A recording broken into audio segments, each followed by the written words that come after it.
لله الحمد لله رب العالمين والعاقبة للمتقين والصلاة والسلام على سيد الأنبياء والمرسلين أما بعد فأعوذ بالله السميع العليم من الشيطان الرجيم وأعوذ بالله أن يحضرون إن الله هو السميع العليم بسم الله الرحمن الرحيم فطرة الله التي فطر الناس عليها سبحان ربك رب العزة عما يصفون وسلام على المرسلين والحمد لله رب العالمين. محمد کی غلامی دین حق کی شرط اول ہے صلی اللہ علیہ وآلہ وسلم. السلام علیکم ورحمۃ اللہ وبرکاتہ. محمد کی غلامی دین حق کی شرط اول ہے، جو ہو اسی میں خامی تو سب کچھ نامکمل ہے. نگاہ عشق و مستی میں وہی اول وہی آخر، نگاہ عشق و مستی میں وہی اول وہی آخر، وہی قرآن وہی فرقان وہی یاسین وہی طٰہٰ. خدائے لم یزل کا دست قدرت تو زباں تو ہے، خدائے لم یزل کا دست قدرت تو زباں تو ہے.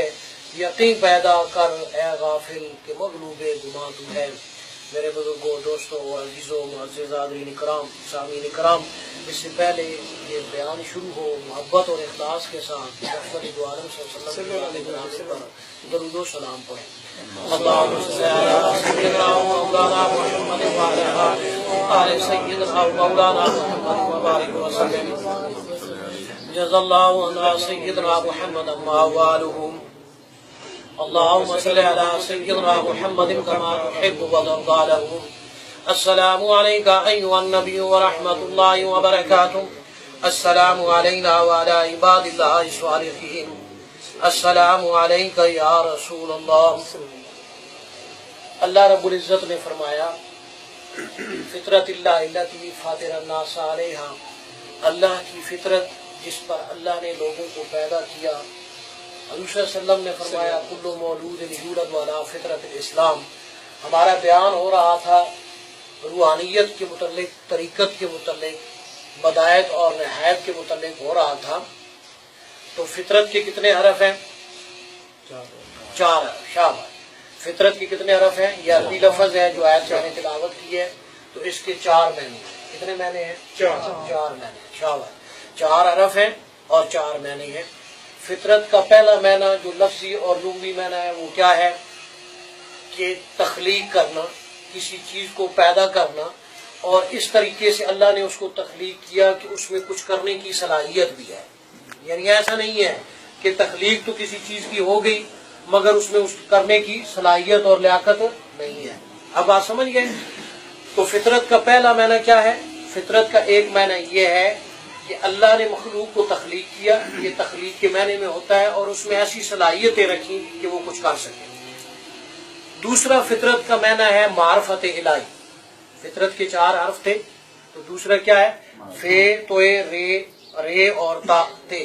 اور تجوید میں فے کو فا کہا جاتا ہے، توے کو تا کہا جاتا ہے، رے کو را کہا جاتا ہے، اور تا کو تا کہا جاتا ہے، تے کو. ٹھیک ہے؟ تو الگ الگ تجوید کے اور بغیر تجوید کے بتا دیا. چار حرف ہیں، چار معنی ہیں. پہلا معنی تخلیق کے ہے، اور مخلوق کے تخلیق کے اس طریقے سے کہ اس کے اندر اللہ رب العزت نے صلاحیتیں بھی رکھی، بغیر صلاحیت کے کسی چیز کو پیدا نہیں کیا، تخلیق نہیں کیا. فطرت کا دوسرا معنی ہے معرفت الہی کے، یعنی اللہ رب العزت کی معرفت حاصل کرنا. فطرت کا دوسرا معنی کیا ہے؟ اللہ رب العزت کی معرفت کو حاصل کرنا. تیسرا معنی فطرت کا کیا ہے؟ کہ فیضان الہی کو لینا. یعنی ایک یہ ہوتا ہے کہ بندہ ایم اے کر لیتا ہے، دوسرا بندہ ایم اے نہیں کر سکتا. میری بات سمجھ گئے؟ لیکن فیضان الہی کو لینے کا معنی یہ ہے فطرت کے کہ اللہ نے اگر اس کو معرفت الہی کی طرف رکھا نظام، تو اس میں لینے کی صلاحیت بھی رکھی کہ وہ اس معرفت الہی کو لے بھی سکے. اب میری بات سمجھ رہے ہیں؟ یہ نہیں ہو سکتا کہ اللہ نے اس کو معرفت الہی کا نظام تو فطرت میں رکھا، لیکن اس فیض کو جو اللہ کے انوارات اور تجلیات ہیں، جو روحانیات ہیں، اس کو نہ لے سکے. اب میری بات سمجھ گئے؟ یہ تیسرا معنی ہے. اور فطرت کا چوتھا معنی فطر سے ہے، اور یہ کھنڈی کو بھی کہتے ہیں، جس کو ہم مشروم کہتے ہیں، کیونکہ وہ زمین کو پھاڑ کر نکلتی ہے، اس لیے اس کو فطر کہتے ہیں. سمجھ گئے؟ اور قرآن پاک میں ہے السماء منفطر بہ، اللہ تعالیٰ قیامت کے روز جب قیامت قائم ہوگی تو آسمان کو پھاڑ دیں گے. اور فطر اس کو کہتے ہیں کہ طول کی کیفیت میں، لفظی اور لغوی معنی ہے طول کی کیفیت میں چیز کو پھاڑ دینے. طول میں ایک ہوتا ہے عرض اور ایک ہوتا ہے طول. طول کی سمت میں کسی چیز کو پھاڑنے کو کہتے ہیں. تو یہ فطرت کے 4 معنی ہیں، اور اس کا سادہ اور آسان معنی میں آپ کو بتا دوں کہ فطرت کا معنی ہے اسلام کی طرف لوٹنا. آپ بات سمجھ گئے؟ اس کا معنی 4 لفظی معنی بتائے، لغوی معنی بتائے. اب میں اس کو سادہ معنی آپ کو سمجھانے کے لیے بتاؤں کہ انسان کا اسلام کی طرف لوٹنا. کس کی طرف لوٹنا؟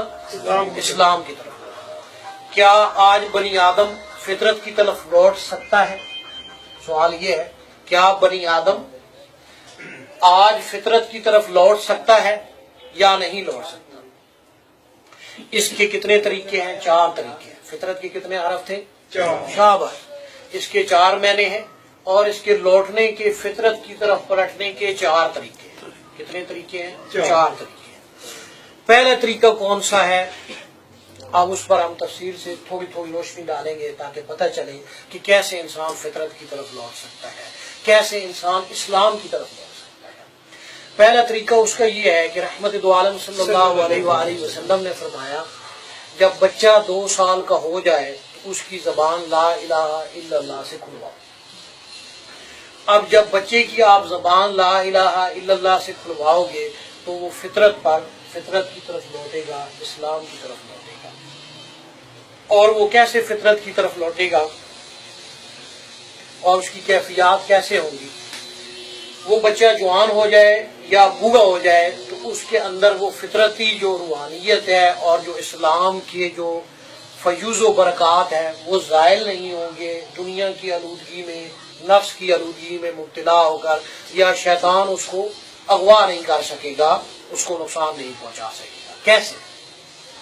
کہ میں نے پہلے بھی وضاحت کی تھی اور تھوڑا وضاحت کر دوں ابھی فطرت کے حوالے سے، کہ آپ صلی اللہ علیہ وسلم نے فرمایا کہ جب بھی کوئی بچی اور بچہ پیدا ہونے لگتا ہے تو پہلے ماں کے پیٹ میں وہ اللہ رب العزت کو سجدہ کرتا ہے.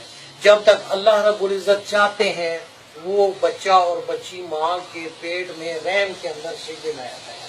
پھر اللہ رب العزت اس کو اجازت دے دیتے ہیں کہ اب تو دنیا کی طرف چلا جا، ماں کے پیٹ کو چھوڑ دے. وہ بچہ بغیر آپریشن کے یا آپریشن کے ساتھ اس دنیا میں تشریف لے آتا ہے. اور فطرت کی وضاحت یہ ہے کہ میں نے حدیث پاک پڑھی تھی، فطرت اللہ التی فاطر الناس علیہا، جو قرآن پاک کی آیت ہے اس کی شرح میں تفسیر میں، کہ حضور صلی اللہ علیہ وسلم نے فرمایا کل مولود یولد علی فطرت الاسلام، کہ ہر بچہ فطرت اسلام پر پیدا ہوتا ہے. پھر اس کے ماں باپ اس کو ہندو، عیسائی یا یہودی بناتے ہیں. تو وہ ہندو اور عیسائی کا بچہ ہو یا مسلمان کا بچہ ہو، پہلے وہ پیٹ میں کیا کرتا ہے؟ سجدہ کرتا ہے. اب جب دنیا میں آ گیا تو اس کی کیفیت کیا ہے کہ آپ صلی اللہ علیہ وآلہ وسلم نے فرمایا کہ پیدا ہونے سے لے کر 4 ماہ تک جب بچی اور بچہ روتا ہے تو وہ لوگوں کو روتا ہوا نظر آتا ہے، لیکن وہ پڑھ رہا ہوتا ہے لا الہ الا اللہ. پھر 4 ماہ سے 8 ماہ تک وہ بچی اور بچہ لوگوں کو روتا ہوا نظر آتا ہے، لیکن وہ پڑھ رہا ہوتا ہے محمد رسول اللہ. پھر 8 ماہ سے لے کر 2 سال تک وہ بچی اور بچہ لوگوں کو روتا ہوا نظر آتا ہے، لیکن وہ ماں باپ کی مغفرت کی دعا کر رہا ہوتا ہے. اب وہ فطرت اسلام پر پیدا بھی ہوا اور اللہ تعالیٰ نے اس سے لا الہ الا اللہ محمد رسول اللہ کا ورد بھی کروا لیا. اب یہ جو روحانیت ہے، جب ماں باپ اس کی زبان لا الہ الا اللہ سے کھلواتے ہیں، 2 سال کا جب بچہ ہو جائے یا بچی ہو جائے، تو یہ روحانیت اس کی چلتی رہتی ہے، ختم نہیں ہوتی. جس فطرت پر وہ پیدا ہوا، جس وہ مذہب اسلام پر پیدا ہوا، اب یہ چیز اس میں ختم نہیں ہوئی. پھر وہ جوان ہو جائے یا بوڑھا ہو جائے، یہ نورانیت اس میں بڑھتی چلی جائے.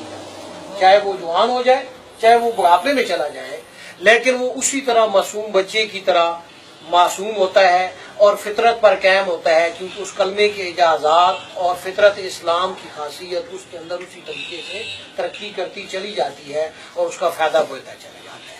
تو ایک طریقہ تو یہ فطرت کی طرف لوٹنے کا. اب یہاں پر یہ اعتراض پیدا ہو سکتا ہے کہ یہ صحابہ کرام کے اندر بھی اس کی کوئی تفسیر ہے، حدیث پاک میں ہے. تو میں نے پہلے بھی ایک دفعہ حدیث پاک پڑھی تھی کہ حضرت عبداللہ ابن عمر رضی اللہ تعالیٰ عنہ سے روایت ہے کہ آپ فرماتے ہیں کہ ہم اصحاب محمد کو سب سے پہلے ایمان اور اسلام ملا اور اس کے بعد قرآن ملا. ہمیں سب سے پہلے کیا ملا؟ ایمان اور اسلام ملا، اس کے بعد قرآن ملا، اور ہمارے سامنے قرآن پاک نازل ہوا، ہم اس کی حدود امر اور نہی کو جانتے ہیں، اور ہمارے بعد کچھ لوگ ایسے آئیں گے، ہمارے بعد ایسے لوگ آئیں گے جو اس کی حدود کو، اس کے امر کو ضائع کریں گے، اور وہ قرآن پاک کو پڑھیں گے اور کہیں گے ہم سے اچھا پڑھنے والا نہیں، اور وہ قرآن پاک کو سمجھنے کی کوشش کریں گے اور کہیں گے کہ ہم سے اچھا سمجھنے والا نہیں، حالانکہ اس امت کے بدتر لوگ ہیں، وہ قرآن پاک کو پڑھیں گے اور بدتر لوگ ہیں۔ اور آپ نے فرق بیان کیا کہ ہمیں پہلے ایمان اور اسلام ملا، اور انہیں پہلے قرآن ملے گا اور بعد میں ایمان اور اسلام ملے گا۔ اب میری بات سمجھ گئے؟ حضرت عبداللہ ابن عمر رضی اللہ عنہ فرق بیان کیا کہ ہم اصحاب محمد کو پہلے ایمان اور اسلام ملا، بعد میں قرآن ملا، ان کو جو ہمارے بعد آئیں گے پہلے قرآن ملے گا اور بعد میں ایمان اور اسلام ملے گا، اور وہ قرآن پاک کو پڑھیں گے اور بیان بھی کریں گے اور سمجھنے کی کوشش بھی کریں گے، لیکن اس کے باوجود وہ ایسے لوگ ہوں گے کہ اس امت کے سب سے بدتر یعنی برے لوگ ہوں گے، اور وجہ کیا ہوگی کہ انہیں پہلے قرآن مل گیا لیکن ایمان اور اسلام نہ ملا۔ اب یہ اعتراض پیدا ہو سکتا ہے کہ انہوں نے تو حضور صلی اللہ علیہ وسلم سے ڈائریکٹ فیض بھی لے لیا، صحابہ کرام نے، ان کے سامنے قرآن پاک نازل بھی ہو گیا، تو ہم لوگ کیسے کریں؟ ہم لوگ کیسے کریں؟ تو اس کا ایک طریقہ یہ ہے جو میں نے ابھی آپ کو شرع کے طریقے پر بتا دیا کہ جب لا الہ الا اللہ سے آپ زبان کھلوا دیتے ہیں تو آپ فطرت کی طرف لوٹ جاتے ہیں، آپ کے اندر ایمان کی جو کیفیت ہے اور جو اسلام کی کیفیت ہے وہ مختلف طریقوں سے مراحل سے ترقی کرتی چلی جاتی ہے، اس میں اضافہ ہوتا چلا جاتا ہے، اس میں کمی نہیں آتی، یہاں تک کہ وہ بچہ جوان ہو جاتا ہے اور پھر بوڑھا ہو جاتا ہے اور پھر اس دنیا سے چلا جاتا ہے، تو وہ اس فطرت پر باقی رہتا ہے۔ اب سمجھ گئے؟ تو آج بھی یہ فطرت کی طرف لوٹنا ہو سکتا ہے، جس طرح صحابہ کرام پہلے صاحب فطرت تھے اور بعد میں ان کو قرآن ملا۔ اب میری بات سمجھ گئے؟ آج بھی یہ ہو سکتا ہے۔ دوسرا طریقہ فطرت کا کیا ہے؟ دوسرا طریقہ فطرت کی طرف لوٹنے کا یہ ہے کہ آپ صلی اللہ علیہ وآلہ وسلم نے فرمایا کہ جب میاں بیوی اپنا حق ادا کریں تو یہ دعا پڑھیں، اللہم جنبنا الشیطان وجنب الشیطان ما رزقتنا، کہ اے اللہ ہم میاں بیوی جو فعل کر رہے ہیں اس فعل کے اندر اور اس کے فعل کے بعد جو تو ہمیں اولاد دے اس اولاد کے اندر شیطان کا حصہ نہ ہو۔ محدثین کرام نے اس کی شرح میں لکھا ہے حدیث پاک کے کہ جو بندہ یہ دعا پڑھ لیتا ہے، جو میاں بیوی آپس میں ملاقات کرتے ہیں، حق ادا کرتے ہیں، تو اس سے پہلے جب یہ اس حدیث پاک پر عمل کرتا ہے، اس دعا کو پڑھ لیتا ہے جو رحمت للعالمین صلی اللہ علیہ وسلم نے بتائی ہے، تو وہ شیطان کے اثرات سے محفوظ ہو جاتا ہے۔ جو وہ بچی اور بچہ پیدا ہوتا ہے وہ یعنی ولایت میں اس کو کہا جاتا ہے کہ وہ مادر ذات ولی بن جاتا ہے۔ کیا بن جاتا ہے؟ مادر ذات ولی بن جاتا ہے، اور وہ شیطان کے اثرات سے اور نفس کے اثرات سے محفوظ ہو جاتا ہے، چاہے وہ جوان ہو جائے یا بوڑھا ہو جائے، وہ اس کے ذات میں نہیں آتا۔ یہ فطرت کی طرف لوٹنے کا دوسرا طریقہ ہے۔ اور یہ کامرین فرماتے ہیں کہ بہت سارے لوگ ایسے بھی ہوتے ہیں جو امی ہوتے ہیں، جو قرآن پاک نہیں پڑھے ہوتے، اسی طرح وہ حدیث پاک سے بھی ناواقف ہوتے ہیں، تو وہ فرماتے ہیں کہ جو آدمی یہ حدیث پاک نہ پڑھ سکتا ہو، اس کا طریقہ اولیاء کاملین اور فقراء محمد نے یہ بتایا کہ جو آپ کو شیخ کامل نے وظیفہ دیا، جو آپ کو آپ کے مرشد نے وظیفہ دیا کسی اسم کا، آیت کا یا سورت کا یا درود پاک کا، اس کو آپ خفی طریقے سے اس کو آپ پڑھتے رہے، یعنی کو زبان کو حرکت دیے بغیر، تو اس وقت جو بچی اور بچہ اس کے بعد پیدا ہوگا وہ مادر ذات ولی ہوگا، اور وہ چاہے بچہ جوان ہو جائے یا بوڑھا ہو جائے وہ نفس پر اور شیطان پر غالب رہے گا اور فطرت پر ہمیشہ قائم رہے گا۔ میری بات سمجھ گئے؟ کیوں کہ اس کا جو جسم بنا، اس کے جو ہڈے بنے، ہڈیاں بنی، اس کے جو ریشے بنے، اس کے جو بال بنے، اس کا جو جسم کا ہر عضو بنا، اس وقت اس کلام الہی تو اس کے اندر اثر چلا جائے۔ اب میری بات آپ کو سمجھ آ گئی ہے؟ یہ مادر ذات ولی بننے کا طریقہ ہے۔ اب سمجھ گئے؟ یہ فطرت کی طرف لوٹنے کا دوسرا طریقہ ہے، تو یہ آج بھی ممکن ہے۔ اب تیسرا طریقہ جو جن کے ماں باپ نے یہ دونوں طریقے نہیں کیے، جیسے اب ماشاءاللہ ہم لوگوں میں جوان زیادہ بیٹھے ہیں اور بچے کم ہیں، تو وہ کیا کریں بھائی کہ یہ مرحلہ تو اب ان لوگوں کے لیے تھا جس کی 2 سال سے زبان کو، اب ہم 2 سال کے تو ہے نہیں، اور ایسے مرحلے میں بھی نہیں ہے، تو پھر کیا کریں؟ وہ بھی لوٹ سکتے ہیں۔ تو 2 طریقے باقی ان لوگوں کے، 4 طریقے بتائے تھے نا، فطرت کے 4 حرف ہیں، 4 طریقے ہیں فطرت کی طرف لوٹنے کے۔ تیسرا طریقہ فطرت کی طرف لوٹنے کا یہ ہے کہ انسان نیکیوں پر استقامت حاصل کرے اور برائیوں کو ترک کرنا شروع کر دے۔ نیکیوں پر کیا کرے؟ استقامت حاصل کرے اور برائی کو ترک کرنا شروع کر دے.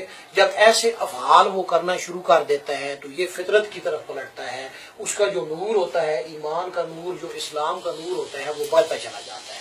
اور وہ کیسے بڑھتا ہے اب اس پر میں تھوڑی سی روشنی ڈالوں گا تاکہ سمجھنے میں آسانی ہو.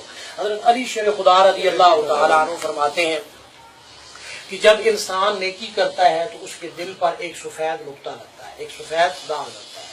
جب وہ نیکیاں کرنے پر استقامت حاصل کرتا ہے، بار بار نیکیاں کرتا ہے، تو وہ سفید داغ بڑھتا چلا جاتا ہے یہاں تک کہ پورا دل کیا ہو جاتا ہے؟ سفید ہو جاتا ہے، نورانی ہو جاتا ہے. اب ایسے دل پر اولیاء کاملین فرماتے ہیں کہ مہر لگتی ہے، جیسے ختم اللہ علی قلوبہم وعلی سمعہم وعلی ابصارہم غشاوہ. کافر کے دل پر مہر لگ گئی، اب اس میں ایمان اور اسلام داخل نہیں ہوگا، دنیا کی ہر بات کو سمجھ سکتا ہے. جیسے کہ منافق آدمی کے دل پر مہر لگتی ہے، ذالک بانہم آمنوا ثم کفروا فطبع علی قلوبہم فہم لا یفقہون، کہ اس نے اسلام کو ترک کیا اور کفر کی طرف بڑھا. اب جب اس کا پورا دل سیاہ ہو گیا تو اس پر مہر لگ گئی، وہ بندہ منافق بن گیا. اب وہ ایمان اور اسلام اس میں نہیں آئے گا، باقی کفر کا کام اور دنیا کے ہر کام کو سمجھے گا.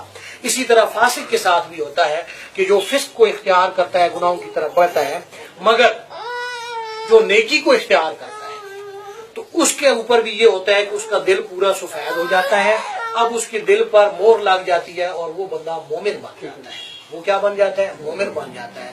تو بھائی یہاں پر یہ سوال پیدا ہوتا ہے کہ کیا یہ چیز قرآن پاک سے بھی ثابت ہے؟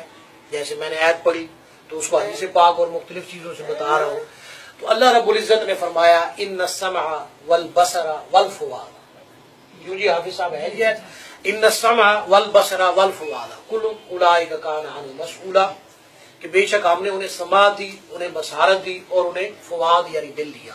فؤاد قرآن پاک میں اس دل کے لیے استعمال ہوتا ہے جو مکمل روشن ہو جائے. سبحان اللہ. آپ میری بات آپ کو سمجھ آ گئی ہے؟ قرآن پاک میں جو قلب ہے، جو دل ہے، اس کے لیے مختلف الفاظ اللہ رب العزت نے استعمال کیے ہیں.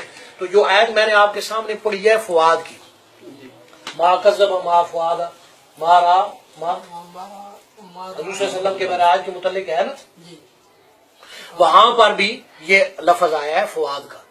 تو یہ فؤاد کا جو لفظ ہے یہ قرآن پاک میں جہاں جہاں پر آیا ہے، اس کا مطلب کیا ہے؟ ایسا دل جو نور سے روشن ہو گیا، مکمل نور کے ساتھ بھر گیا. اب میری بات آپ کو سمجھ آ گئی ہے؟ اب جو دل مکمل نور کے ساتھ روشن ہو جاتا ہے، ایمان کے ساتھ روشن ہو جاتا ہے، منور ہو جاتا ہے، اسلام کا نور اس میں مکمل طور پر داخل ہو جاتا ہے، وہ دل مکمل نور سے بھر جاتا ہے. تو اب اس دل پر بھی مہر لگ جاتی ہے. اس دل پر نفس کا اور شیطان کا اثر نہیں ہوتا. یہ فطرت کی طرف پلٹنے کا تیسرا طریقہ ہے. یہ فطرت کی طرف پلٹنے کا کون سا طریقہ ہے؟ تیسرا طریقہ ہے. اب ہم نے کیا کرنا ہے کہ جب نیکی کے کام کریں گے اس میں استقامت حاصل کریں گے اور برائی کو ترک کریں گے تو پھر یہ نور اس میں بڑھے گا. اب سمجھ آ گئی ہے؟ اب اس میں میں تھوڑا سا فرق بھی بتا دوں تاکہ پتہ چل جائے. معاملات کی نیکی میں اور عبادات کی نیکی میں بڑا فرق ہے. نیکی تو ساری نیکی ہوتی ہے نا، اچھائی کا کام اچھائی کا ہے، مگر اب میں یہ تھوڑا فرق بھی بتا دوں اور سمجھانے کے لیے آپ کو ایک مثال دے دوں. رحمت دو عالم صلی اللہ علیہ وآلہ وسلم نے فرمایا جو بندہ ایک سیکنڈ میری مسجد، کس مسجد میں؟ مسجد نبوی کے اندر اعتکاف بیٹھے، اور وہ بندہ ایک سیکنڈ اپنے اہل و عیال کے ساتھ بیٹھے تو اس میں سے وہ سیکنڈ افضل ہے جو وہ اپنے اہل و عیال کے ساتھ بیٹھا. سبحان اللہ. اب میری بات آپ کو سمجھ آئی ہے؟ اعتکاف بیٹھنا کتنی بڑی عبادت ہے. نہیں عبادت ہے کہ نہیں ہے؟ سنت اعتکاف ہم بیٹھتے ہیں جو ہے ہر رمضان شریف میں آخری عشرہ جو ہوتا ہے کہ نہیں. اب آپ صلی اللہ علیہ وسلم فرما رہے ہیں، کسی عالم دین کی بات نہیں کر رہا ہوں، کسی ولی کی بات نہیں کر رہا ہوں، حدیث پاک کی بات کر رہا ہوں سمجھانے کے لیے تاکہ آپ کو پتہ چلے کہ نیکی میں فرق کیا ہے. معاملات کی نیکی میں اور عبادات کی نیکی میں کیا فرق ہے کہ آپ صلی اللہ علیہ وسلم نے فرمایا ایک آدمی میری مسجد نبوی کے اندر سیکنڈ بیٹھے، ایک سیکنڈ اعتکاف بیٹھے، اور ایک آدمی ایک سیکنڈ اپنے اہل و عیال کے ساتھ بیٹھے تو ان میں سے وہ افضل ہے جو اپنے اہل و عیال کے ساتھ بیٹھا. اب میری بات سمجھ گئے؟ تو یہ معاملات کی جو نیکی ہے اس میں عبادات کی نیکی سے ڈفرنس ہے، یا دوسرے الفاظ میں جس کو علماء کرام کہتے ہیں کہ حقوق اللہ اور حقوق العباد. آپ سمجھ گئے؟ تو حقوق اللہ کی نیکی سے حقوق العباد کی نیکی افضل ہے. جیسے عام طور پر مشہور ہے کہ بھائی نیکیاں کرنے سے جنت ملتی ہے، عبادت کرنے سے کیا ملتی ہے؟ جنت ملتی ہے، اور خدمت کرنے سے اللہ ملتا ہے۔ نیکیاں کرنے سے کیا ملتی ہے؟ جنت ملتی ہے، اور خدمت کرنے سے اللہ ملتا ہے۔ ابھی اللہ میں اور جنت میں بڑا فرق ہے، جنت اللہ تو نہیں ہے نا، بات آپ سمجھ آ گئی ہے؟ تو یہ فرق ہے اس میں، یہ اس بات کو سمجھیں کہ جو معاملات کی نیکی ہے اس میں اور جو عبادات کی نیکی ہے اس میں بڑا فرق ہے۔ اس فرق کو بھی سمجھیں، آپ سمجھیں، یا حقوق اللہ اور حقوق العباد کو آپ سمجھیں کہ حقوق العباد کی نیکی زیادہ افضل ہے، اور حقوق اللہ کی اس سے زیادہ، حقوق اللہ سے زیادہ حقوق العباد کی نیکی افضل ہے۔ اب میں ایک واقعے سے آپ کو سمجھانے کی کوشش کروں حدیث پاک کے علاوہ، تاکہ آپ کو پتہ چلے۔ ایک ولی کامل تھے، مجذوب صالح تھے۔ کون سے تھے؟ مجذوب صالح۔ اس کی دو لائنیں ہیں، دو وے ہیں۔ جب ولی حرف لکھا جاتا ہے، لفظ لکھا جاتا ہے تو دو حصوں میں تقسیم ہو جاتا ہے۔ اس کی دو لائنیں ہیں، ایک کو صالح مجذوب کہا جاتا ہے، ایک کو مجذوب صالح کہا جاتا ہے۔ اس کے اور بھی نام ہے لیکن میں اس پر بات نہیں کروں گا۔ تو وہ مجذوب صالح تھے، انہوں نے دیکھا ایک آدمی نماز پڑھ رہا ہے، ایک آدمی نماز پڑھ رہا ہے، تو وہ ایک کونے میں بیٹھ کر اس کو دیکھ رہے ہیں۔ جب اس نے سلام پھیرا تو ایک عورت نے باہر سے آواز لگائی کہ کوئی بندہ ہے تو میری مدد کرے، یہ سامان ہے میں نے سر پہ اٹھانا ہے۔ اب وہ بندہ جو نماز پڑھ رہا تھا وہ مسلے سے نیچے اتر کر جائے نماز سے گیا، اس عورت کو وہ سامان اٹھوایا، اس کے سر پر رکھا۔ اب جب واپس آیا تو وہ مجذوب صالح کو اس کو کہتے ہیں پہلے تو بک بک کر رہا تھا، پہلے تو کیا کر رہا تھا؟ بک بک کر رہا تھا۔ اصل عبادت یہ ہے، اصل نیکی یہ ہے جو تو نے اب کی ہے کہ تو نے اس عورت کو کیا کیا؟ جو اس کی مدد کی، سامان اٹھوا کر اس کے سر پر رکھا۔ یہ اصل عبادت ہے اور اصل نیکی ہے، اس کا فائدہ یہ ہے۔ اور پہلے تو بک بک کر رہا تھا۔ اب آپ اعتراض کریں گے اور آپ کے ذہنوں میں بھی یہ آئے گا کہ وہ شاید نماز کو بک بک کہہ رہا تھا۔ ایسی بات نہیں۔ مجذوب صالح اسرار کی بات کرتے ہیں اور ان کی باتیں ایسے محسوس ہوتی ہیں جیسے شریعت سے ٹکراتی ہوئی ہوتی ہیں، لیکن لوگ سمجھ نہیں سکتے۔ انسان نماز میں کھڑا ہو اور نماز پڑھ رہا ہو اور دنیا کے خیالات اور وسوسوں کی طرف مائل ہو تو وہ نماز کیا ہوتی ہے؟ حدیث پاک میں آتا ہے آپ صلی اللہ علیہ وسلم نے فرمایا کالے کپڑے کی شکل میں اس کے منہ پر مار دیا۔ تو کیا وہ بک بک نہ رہ گئی کہ کچھ اور چیز رہ گئی؟ کہ وہ نماز پڑھ کے بھی غافل تھا، کھڑا تو جا نماز پر تھا، پڑھ تو نماز ہی رہا تھا، لیکن وہ جس طرح نماز پڑھنی چاہیے تھی الصلاۃ معراج المومنین، وہ کیفیت اس کو نماز میں حاصل نہیں تھی۔ اب وہ اس کو ذاتی فائدہ ہو رہا تھا اور وہ عبادت کی نیکی کر رہا تھا، اپنی طرف سے کوشش کر رہا تھا اور اس میں بھی صحیح فائدہ نہیں لے پا رہا تھا۔ اب جب وہ جانماز سے اترا اور معاملات کی طرف گیا، یعنی اس عورت کی مدد کی اور وہ سامان اٹھوا کر اس کے سر پر رکھا، تو یہ نیکی ہے جو ثواب میں بڑی تھی، کیونکہ یہ خالص تھی، اس میں کوئی بناوٹ اور شیطان اور نفس کا اثر نہیں تھا۔ اب بات کی آپ کو سمجھ آ گئی؟ تو میرا سمجھانے کا مقصد آپ کو یہاں پر تھا کہ تیسرا جو طریقہ ہے فطرت کی طرف پلٹنے کا وہ یہ ہے کہ لوگ نیکی کے کام کریں اور برائی سے بچیں، برائی کو ترک کریں۔ اور اس میں نے فرق بتا دیا کہ عبادت کی نیکی اور معاملات کی نیکی، حقوق اللہ کی نیکی اور حقوق العباد کی نیکی میں کتنا فرق ہے، اس فرق کو بھی سمجھیں۔ اور اس کے علاوہ میں ایک چیز اور واضح کر دوں تاکہ آپ کو سمجھنے میں آسانی ہو، جو تیسرا طریقہ ہم نے کسبی ولایت یا روحانیت کی طرف پلٹنا ہے، یا فطرت کی طرف پلٹنا ہے، معرفت الہی کی طرف پلٹنا ہے، اللہ سے فیض لینے کی طرف پلٹنا ہے، اسلام کی طرف پلٹنا ہے، روحانیت کی طرف پلٹنا ہے، ولایت کی طرف پلٹنا ہے، تو اس کا تیسرا طریقہ جو ہے اس میں تھوڑی سی اور وضاحت کر دوں، وہ یہ ہے کہ نیکیاں اگر 1 کروڑ کریں، نیکیاں 1 کروڑ کریں، اس سے افضل ہے کہ آپ ایک برائی کو ترک کریں۔ اس سے افضل کیا ہے؟ ایک برائی کو ترک کریں۔ میری بات آپ کو سمجھ آ رہی ہے؟ اللہ رب العزت نے فرمایا بل الانسان علی نفسہ بصیرہ ولو القی معاذیرہ۔ قرآن پاک میں فرماتے ہیں اللہ رب العزت، سورۃ قیامت کی آیت ہے، بل الانسان علی نفسہ بصیرہ، ہر شخص اپنے بارے میں خوب آگاہ ہے، ہر بندہ جانتا ہے، ولو القی معاذیرہ، اگرچہ دوسروں کو ٹال ٹول دے، دلائل دے کر واقعات بیان کر، دوسروں کو تو مطمئن کر دے گا، اپنے آپ کو مطمئن نہیں کر۔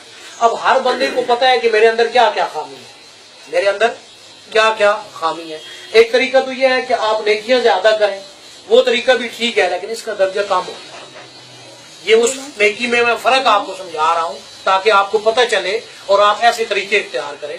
نیکیاں کرنا آسان ہے، ثواب بھی ملے گا، نیکیاں بھی آپ کریں گے، اچھائی کے کام کریں گے، لیکن برائی کو ترک کرنا مشکل ہے.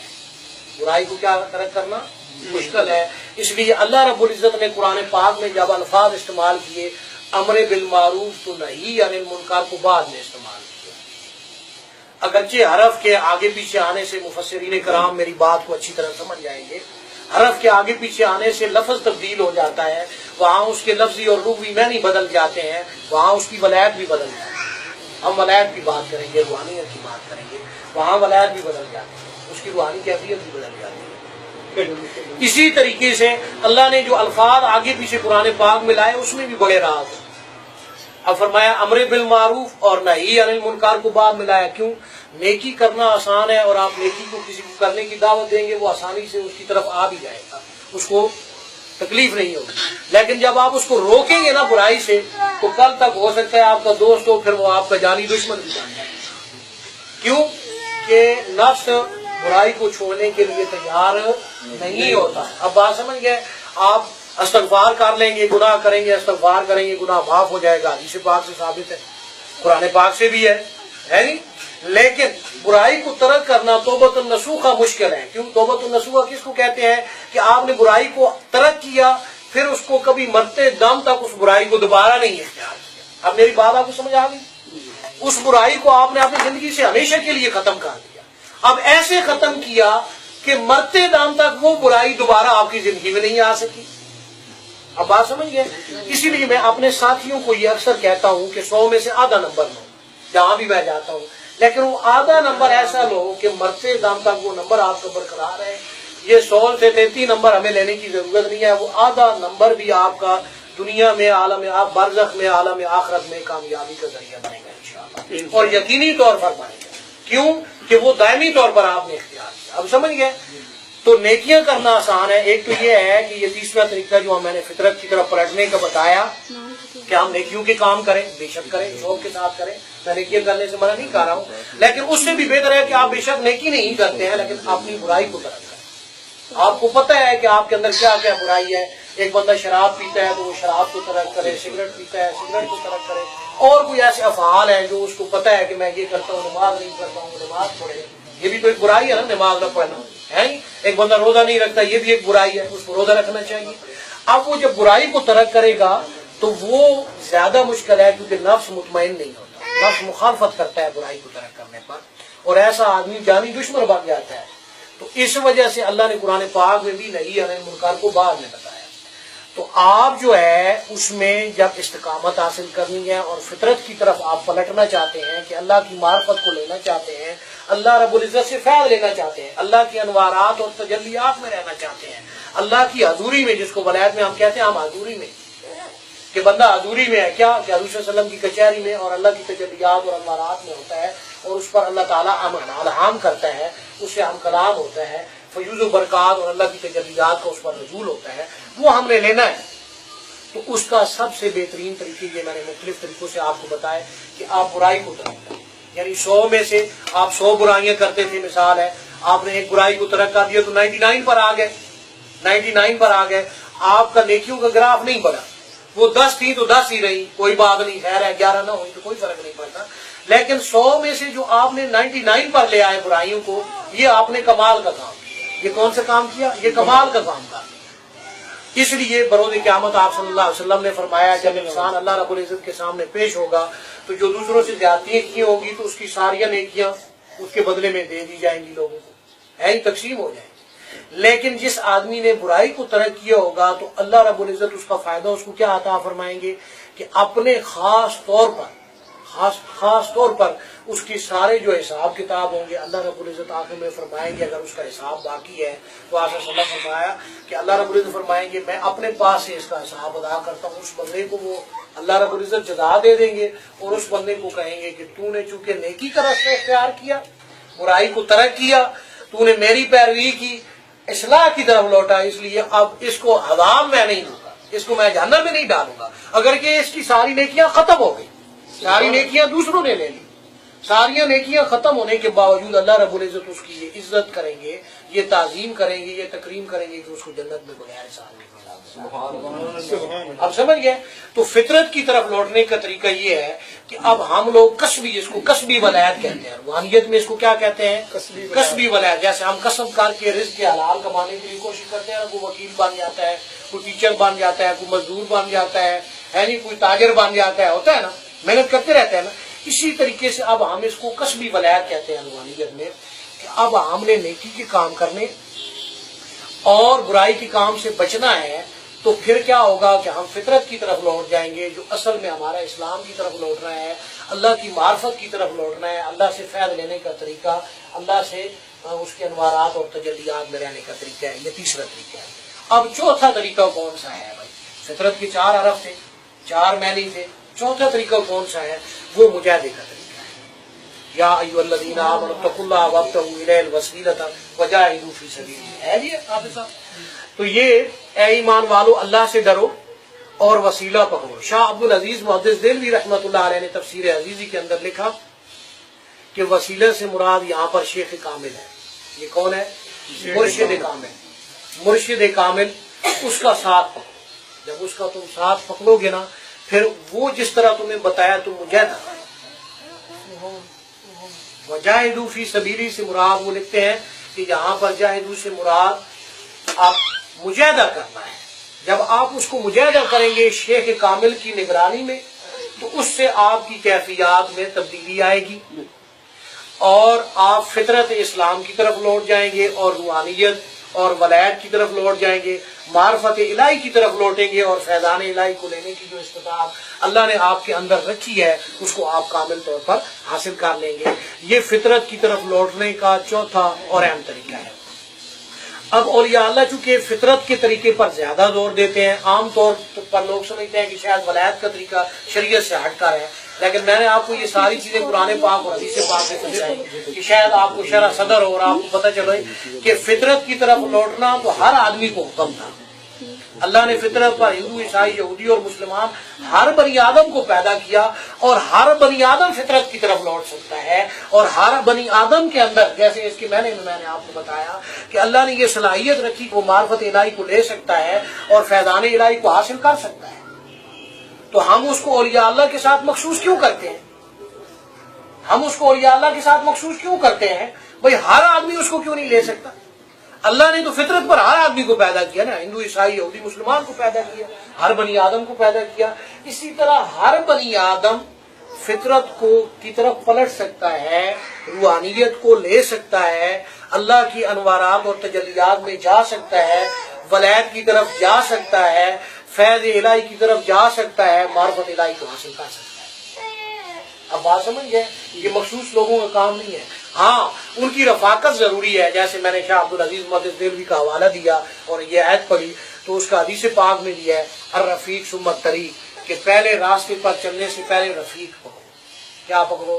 ایک ایسا دوست پکڑو، ایک ایسا رہنما پکڑو جو اس راستے کی اونچ نیچ سے واقف ہو، تاکہ وہ صحیح طریقے سے اس راستے پر چلنے کا طریقہ آپ کو سمجھائے اور بغیر تکلیف کے اس منزل مقصود تک پہنچانے کا سبب اور ذریعہ بن جائے۔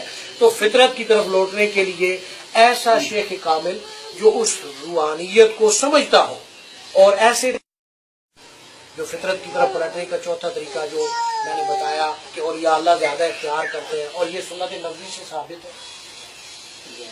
رحمت دو عالم صلی اللہ علیہ وآلہ وسلم نے فرمایا ساری رات آپ شب بیداری کیا کرتے تھے، حدیث پاک ہے، اس کا مفہوم ہے، تو آپ کے پاؤں مبارک پر کیا آ جاتا تھا؟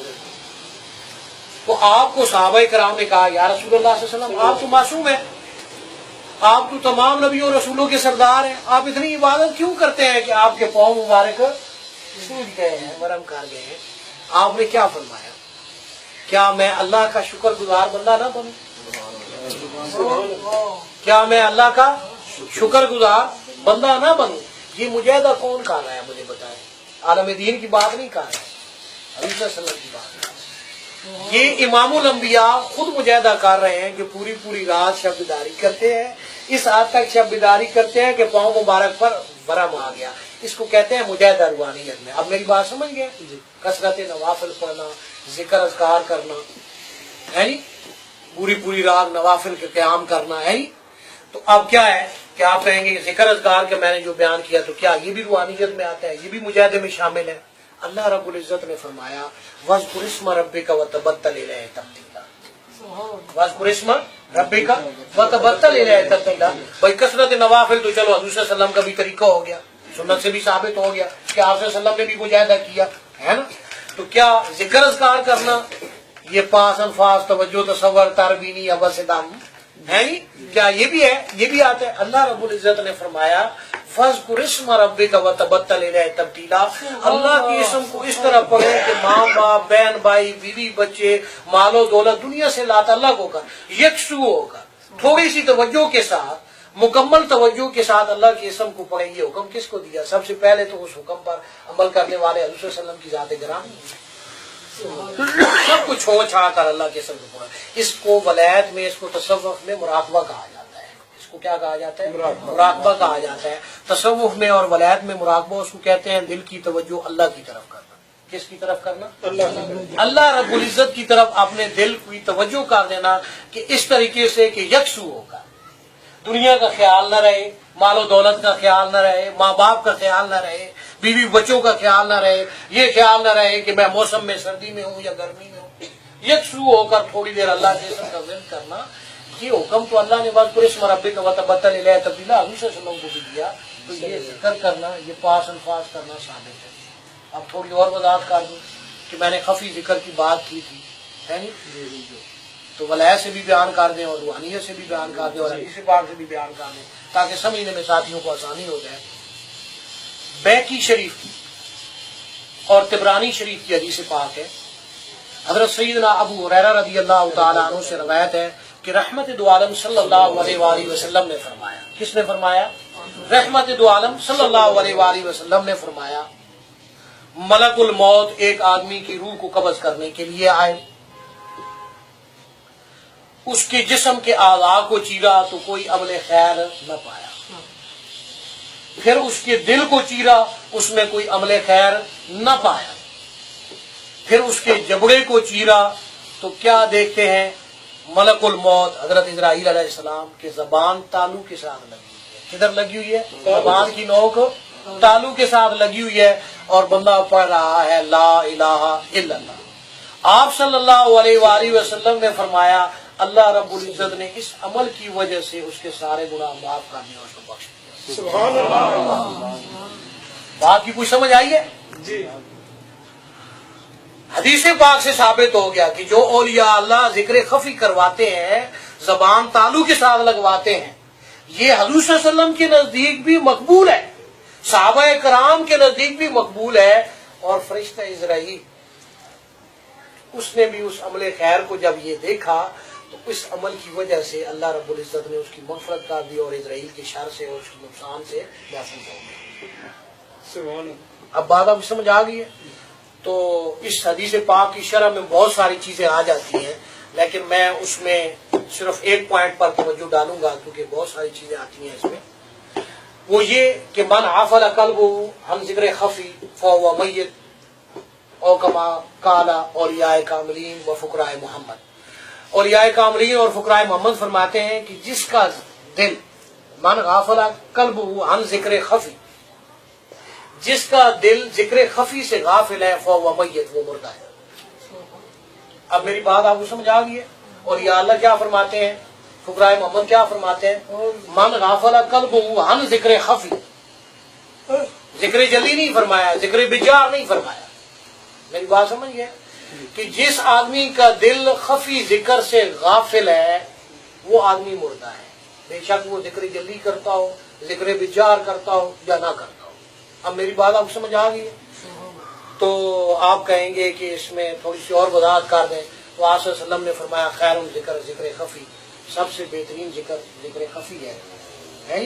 اور آپ صلی اللہ علیہ وآلہ وسلم نے فرمایا، ام المؤمنین سیدہ عائشہ صدیقہ رضی اللہ عنہا فرماتی ہیں کہ آپ صلی اللہ علیہ وسلم نے فرمایا 17 گنا یہ افضل ہے ذکر خفی دوسرے ذکروں سے. یعنی ایک آدمی کچی پہلی جس کو آپ پریپ کہتے ہیں یا نرسری اس میں پڑھ رہا ہے، اور ایک بندہ ایم اے پاس کر کے ایم فل کر لیتے ہیں، تو ایم فل میں اور اس میں آپ کو فرق کوئی نہیں پتہ چل رہا ہے، تو دونوں طالب علم ہی، لیکن فرق تو زمین اور آسمان کا ہی ہے کہ میں غلط کہہ رہا ہوں، ہے نہیں؟ تو جو خفی ذکر ہے، یعنی زبان کو حرکت دیے بغیر ذکر کرنا جو اولیاء اللہ کا طریقہ ہے اور جس پر یہ زور دیتے ہیں، اس کو ہم خفی ذکر کہتے ہیں طریقت، کہ زبان حرکت نہ کرے، طریقت میں اس کو کہتے ہیں خفی ذکر کو، کہ زبان حرکت نہ کرے، اس طریقے سے جو ذکر کیا جاتا ہے اس کو ذکر خفی کہتے ہیں۔ تو یا اللہ کا فرمان بھی بتا دیا، حضور صلی اللہ علیہ وسلم کی حدیث پاک بھی بتا دی، اور آپ کو بتا دیا قرآن پاک میں ہے تضرعا وخیفہ، کہ اللہ رب العزت کو عاجزی کے ساتھ یاد کرو اور خفیہ طریقے سے یاد کرو، تاکہ آپ کو پتہ چل جائے کہ قرآن پاک میں بھی یہ چیز موجود ہے، حدیث پاک میں بھی موجود ہے، اور اولیاء کاملین سے بھی ثابت ہے۔ اب یہ فطرتی طریقے کی طرف پلٹنے کا چوتھا طریقہ یہ ہے کہ ہم مجاہدہ کریں۔ ہم کیا کریں؟ مجاہدہ کریں، رائے سلوک کو اختیار کریں، کسی ولی کامل کے ہاتھ پر بیعت ہوں اور وہاں سے فیض لیں، اور جس طریقے سے وہ ہمیں پریکٹس کرواتا ہے، جیسے ہم کلاس میں جاتے ہیں تو ٹیچر سے سیکھتے ہیں، وہ ہمیں ایک ایک کوشچن سمجھاتا ہے، یہ میتھ کا ہے، یہ انگلش کا ہے، یہ ہے، یہ فلانی چیز ہے، تو ہم اس کو سیکھ کے جب کرتے ہیں وہ چیز ہمیں آ جاتی ہے۔ اسی طریقے سے وہ ہمیں روحانی منازل، یعنی جو طریقے بتائے، جو ذکر اذکار کے، جو مجاہدہ کروائے، اس کے ساتھ مل کر وہ کریں اور چیز کو سمجھیں، تو ہمارا نفس خود بخود نفس مطمئنہ میں جب تبدیل ہو جائے گا تو ہم ولایت اور معرفت الہی، جو فطرت کی طرف لوٹنے کا اصل صحیح طریقہ تھا اور فیضان الہی کو لینے کا صحیح طریقہ تھا، کہ اللہ تعالیٰ کی انوارات اور تجلیات کو بندہ آسانی سے لے، سوتے ہوئے بھی، جاگتے ہوئے بھی، چلتے پھرتے ہوئے، اٹھتے بیٹھتے ہوئے بھی، بیوی بچوں کے ساتھ بھی، محفل کے اندر بھی اور تنہائی کے اندر بھی، تاکہ وہ بندہ لے سکے۔ تو یہ میں نے آپ کو عرض کرنا اور سمجھانا مطلوب و مقصود تھا کہ فطرت کے 4 معنی ہیں، اور فطرت کے میں نے آپ کو جو کیفیات بتائیں کہ 4 طریقے سے انسان فطرت کی طرف لوٹ سکتا ہے، اور فطرت کی طرف لوٹنا اصل میں اسلام کی طرف لوٹنا ہوتا ہے۔ اور یہاں پر آخری بات کر کے میں اپنے درس کو ختم کروں گا کہ جتنے بھی انسان اپنے خیالات ہیں اور اپنے علم ہے اس کو ترتیب دے لے، اس کو اسلام نہیں کہا جاتا۔ اللہ رب العزت نے فرمایا لکم دینکم ولی دین، تمہارا دین تمہارے لیے، ہمارا دین ہمارے لیے۔ اللہ رب العزت نے ہندوازم کو بھی دین کہا، عیسائیت کو بھی دین کہا، یہودیت کو بھی دین کہا، غیر پرستی کو بھی دین کہا۔ ہر ایک جو طریقہ انسان نے اپنے خیالات سے مدد کیا یا اپنے علم سے بنایا، اس کو دین کہا قرآن پاک میں، لکم دینکم ولی دین۔ مگر دین اسلام صرف ایک طریقہ ہے جو اللہ نے پیغمبروں کے ذریعے امتوں کو عطا کیا۔ آپ یہ کہہ سکتے ہیں کہ ہر بندہ کسی نہ کسی دین پر ہے، چاہے وہ ہندو ہے، عیسائی ہے یا یہودی ہے، مگر یہ نہیں کہہ سکتے کہ وہ دین اسلام پر ہے۔ دین اسلام پر وہ بندہ ہے جو نبیوں اور رسولوں کی پیروی کرتا ہے، اللہ کی اطاعت کرتا ہے، وہ دین اسلام پر ہے۔ اب یہاں پر یہ بات سمجھنا ضروری ہے، آج فرقہ واریت جو مسلم امہ میں آئی وہ اسی وجہ سے آئی کہ ہم اپنے خیالات کو نبی اور رسول پر بھی ترجیح دے دیتے ہیں، اللہ کے احکامات پر بھی ترجیح دے دیتے ہیں۔ یہ اس کیفیت کو آپ کچھ بھی کہہ سکتے ہیں مگر دین اسلام نہیں کہہ سکتے۔ انسان کا جو اپنا علم ہے، اس علم کو ہم نے قرآن پاک اور سنت کے تابع کرنا ہے، تو پھر ہم صحیح ہوں گے۔ اگر تابع نہیں کریں گے تو ہم شیطان بنیں گے۔ اور یہ اللہ کا فرمان کیا ہے کہ وہ بندہ شیطان ہے جو اپنے علم کو اللہ اس کے رسول کے تابع نہیں کرتا، اور اپنے علم کو تو درست سمجھتا ہے اور اللہ کے علم کو درست نہیں سمجھتا، اپنے علم کو تو درست سمجھتا ہے، رحمت دو عالم صلی اللہ علیہ وسلم کے علم کو درست نہیں سمجھتا۔ اب آپ کہیں گے فرق بیان کریں، میں واقعے سے آپ کو بیان کر دوں گا کہ آپ کو سمجھنے میں آسانی ہو۔ غوث اعظم محی الدین سید عبد القادر جیلانی رحمۃ اللہ علیہ نے دیکھا ایک نور سامنے آیا اور اس نے کہا ہے عبد القادر، آج میں نے تمہارے لیے وہ نمازیں بھی معاف کر دی جو تو پڑھتا ہے، اور حلال حرام میں سے جو چاہے لے سکتا ہے۔ آپ نے فرمایا منہون تو ابلیس ہے، نماز حضور صلی اللہ علیہ وسلم پر معاف نہیں ہوئی، میرے اوپر کیسے معاف ہوگی؟ لا حول ولا قوت الا باللہ العلی العظیم پڑھا تو پیٹتا ہوا سامنے آ گیا اور کہا ہے عبد القادر تجھے تیرے علم نے بچا لیا۔ تجھے کس نے بچا لیا؟ تیرے علم نے بچا لیا۔ آپ کہہ سکتے تھے کہ ہاں مجھے میرے علم نے بچا لیا، آپ نے فرمایا ہرگز نہیں۔ خبیث پھر حملہ کر رہا ہے، مجھے میرے علم نے نہیں میرے رب نے بچایا۔ کس نے بچایا؟ میرے رب نے بچایا، میرے علم نے نہیں بچایا۔ علم کی نفی کی، علم کی نفی کرنا کیوں ضروری ہے؟ علم خدا نہیں ہے، علم اللہ نہیں ہے۔ میری بات کی آپ کو سمجھ آ رہی ہے؟ میں جس طرف آپ کو وضاحت کرنا چاہ رہا تھا، علم اللہ نہیں ہے۔ میری بات آپ کو سمجھ آئی ہے؟ علم اللہ نہیں ہے، اس لیے آپ نے علم کی نفی کر دی۔ اور کیا یہ قرآن پاک سے بھی ثابت ہے کہ انہوں نے ولی ہو کر نفی کی؟ یہ چیز قرآن پاک سے بھی ثابت ہے۔ سبحانک لا علم لنا الا ما علمتنا انک انت العلیم الحکیم، ہے حافظ صاحب؟ جی اب فرشتوں نے علم کی یہاں پر نفی کی، اس لیے جو اولیاء کاملین فرماتے ہیں العلم اعجاب الاکبر، اولیاء کاملین نے یہ فرمایا العلم اعجاب الاکبر کہ علم سب سے بڑا عجاب ہے۔ تو اس کی وجہ ہے، اس کی 3 تفسیریں ہیں، لیکن میں باقیوں پر نہیں جاؤں گا کیونکہ بات لمبی ہو جائے گی۔ سمجھانا مطلوب تھا کہ علم کی انہوں نے نفی کی ہے، علم اللہ نہیں ہے۔ میری بات آپ کو سمجھ آ گئی ہے؟ آج جنہوں نے اپنے علم کو معبود بنا رکھا ہے، انہوں نے خدا کو معبود نہیں بنایا ہوا، اسی لیے آج مسلمانوں میں فرقہ واریت ہے اور یہ خباثتیں ہیں۔ میری بات سمجھ ہے؟ انہوں نے اپنے علم کو جب وہ درست سمجھتے ہیں تو اولیاء اللہ کے نزدیک ایسا بندہ شیطان ہے، وہ نہ مسلمان ہے نہ اہل سنت والجماعت ہے۔ میں نے حوالہ دیا ہے کس کا؟ کسی عام پیر کا نہیں دیا۔ میری بات آپ کو سمجھ آ گئی ہے؟ پیرانے پیر کا حوالہ دیا ہے، بات سمجھ گئے؟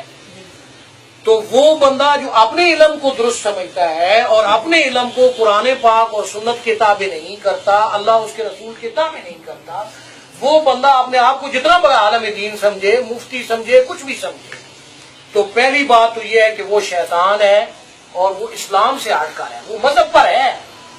اس کو آپ ہندوازم کہہ سکتے ہو، یہودیت کہہ سکتے ہو، عیسائیت کہہ سکتے ہو، کچھ بھی کہہ سکتے ہو، مگر اسلام نہیں کہہ سکتے ہو، کیونکہ اسلام وہ مذہب ہے جو اللہ نے پیغمبروں کے ذریعے مخلوق کو عطا کیا۔ تو جب آپ پیغمبر کی اتباع سے ہٹو گے، اپنے خیالات اور اپنے علم کو درست سمجھو گے اور اس کی پیروی کرو گے تو اسلام سے ہٹ جاؤ گے، فرقوں میں تقسیم ہو جاؤ گے، جو تمہیں ہدایت سے گمراہی کی طرف لے جائے گا، جو جنت کی طرف لے جانے کے بجائے جہنم کی طرف لے جائے گا، جو اللہ کی ضیافت گاہ کی طرف لے جانے کے بجائے شیطان کا رفیق تمہیں بنا دے گا اور دجال کا ساتھی تمہیں بنائے گا۔ یہ بات لمحہ فکری ہے۔ دوسری بات جو میں سمجھانا چاہتا تھا وہ یہ ہے کہ جس طرح آج لوگوں نے اپنے علم کو تابع کرنا ضروری ہے، وہاں اپنی خواہش کو بھی تابع کریں۔ خواجہ معین الدین چشتی اجمیری رحمۃ اللہ علیہ، کون؟ خواجہ معین الدین چشتی اجمیری رحمۃ اللہ علیہ فرماتے ہیں کہ ہندو 3 طرح کے ہیں۔ ایک ہندو وہ ہے جو بتوں کے آگے جھکتا ہے، ایک وہ ہندو ہے جو اپنی خواہش کی پیروی کرتا ہے۔ کس کی پیروی کرتا ہے؟ اپنی خواہش کی پیروی کرتا ہے۔ ایک ولی کامل تھے تو دیکھا کہ حدیث پاک کی کتابیں اکٹھی کر کے تو ایک بیگ میں ڈال کے اس کو چھپا رہے ہیں، تو لوگوں نے پوچھا یہ کیا کر رہے ہیں؟ آپ تو بڑے ولی کامل ہیں۔ فرمایا آج میری خواہش تھی کہ میں درس دوں، اس لیے میں نے چھپایا، اگر میں خواہش کی وجہ سے درس دیتا تو اللہ رب العزت کی طرف سے مجھے کوئی اس پر انعام نہ ملتا، اس لیے اس کو چھپا رہا ہوں۔ جب میں اللہ کی رضا کی خاطر یہ درس دوں گا نا تو پھر یہ درس دوں گا۔ اب میری بات سمجھیں؟ اور یا اللہ خواہش کو پوجا نہیں کرتے، خواہش کو ترک کرتے ہیں۔ اور خواجہ معین الدین چشتی اجمیری رحمۃ اللہ علیہ فرماتے ہیں کہ خواہش کی جو پیروی کرنے والے ہیں وہ کون ہیں؟ وہ اس ہندو سے بھی بدتر ہے۔ اب بات سمجھ آ گئی ہے؟ تو ہم نے فطرت کی طرف لوٹنا ہے، اور فطرت کی طرف لوٹنے کے لیے ہم نے اپنے علم کی بھی نفی کرنی ہے اور اپنی خواہش کی بھی نفی کرنی ہے۔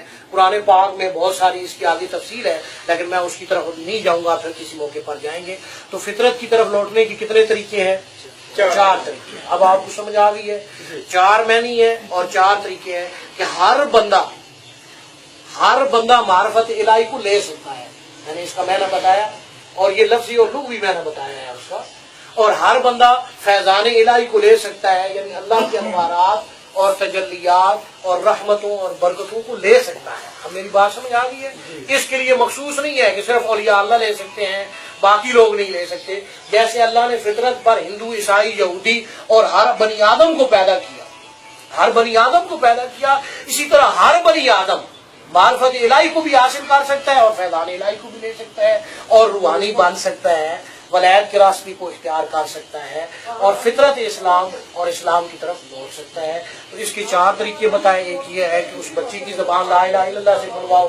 ہم میں سے ماشاءاللہ بڑے لوگ ایسے ہیں جن کی ابھی اولادیں چھوٹی ہیں اور کچھ ہونے والی ہیں، انشاءاللہ اللہ کرم فرمائے گا اور اللہ اولاد دے گا، تو تو ان کی زبان لا الہ الا اللہ سے کھلواؤ، ہے جی، تاکہ وہ فطرت اسلام کی طرف جائے، معرفت الہی حاصل ہو، روحانیت حاصل ہو اور فطرت کی طرف لوٹے، ہیں جی۔ دوسرا طریقہ میں نے وہ حدیث پاک میں بتایا، اللہم جنبنا الشیطان وجنب الشیطان ما رزقتنا، جس کو یہ دعا یاد ہو ٹھیک ہو، نہیں تو حدیث پاک کی کتابوں میں مل جائے گی، نہیں تو لکھوا لیں مجھ سے۔ تو اس کے علاوہ اگر وہ یہ نہیں جانتا تو اپنے شیخ کامل نے جو وظیفہ دیا ہے درود پاک کا یا اسم کا یا آیت کا یا حرف کا یا صورت کا، وہ اس وقت جاری رکھیں تو مادہ ذات ولی پیدا ہوگا، ٹھیک ہے۔ تو اس کے علاوہ تیسرا طریقہ میں نے بتایا تھا کہ نیکیوں کو مسلسل کریں اور برائی کو ترک کرنے کی کوشش کریں، اور میں نے نیکی کا فرق بھی بتایا تھا کہ یہ فرق کیسا ہے کہ جو آپ کی بندوں کے ساتھ کی گئی نیکی ہے اس پر اجر و ثواب زیادہ ہے بنسبت عبادت کی نیکی پر، ٹھیک ہے۔ اور چوتھا طریقہ یہ ہے کہ آپ مجاہدہ کریں۔ مجاہدہ وہ کہتے ہیں جو ولایت کا طریقہ ہے، جو سلوک کا طریقہ ہے، جس کے ذریعے اولیاء اللہ باقاعدہ بندے کو منازل طے کرا کے، جس طرح آج مسجدیں میں مدرسوں میں پڑھاتے ہیں قاری صاحب، یا جس طرح سکولوں میں ٹیچر حضرات پڑھاتے ہیں یا کالجوں میں پروفیسر حضرات پڑھاتے ہیں، تو ان کو پڑھانے والا سمجھانے والا ہوتا ہے تب بندہ پڑھتا ہے نا۔